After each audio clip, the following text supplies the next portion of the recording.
Welcome to Bannur వారి వంటిల్లోనండి. రవ ఇడ్లీ చేసుకోవడానికి గాను నేను స్టవ్ పైన బాణలు ఉంచి నూనె వేసాను. ఆవాలు వేస్తున్నా, మినపప్పు శనగపప్పు వేస్తున్నా, కరివేపాకు వేసాను, పచ్చిమిర్చి వేస్తున్నాను. పప్పులన్నీ వేగిన అల్లం వేస్తున్నా.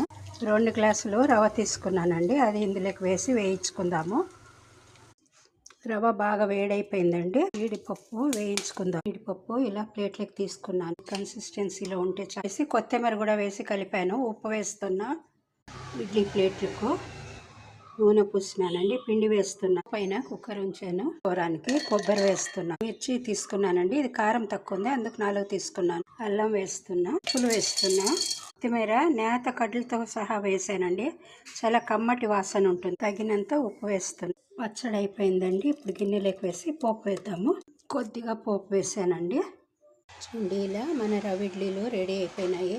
చాలా సాఫ్ట్గా వస్తుందండి. చూస్తున్నారా మీరు ఎలా ఉంది?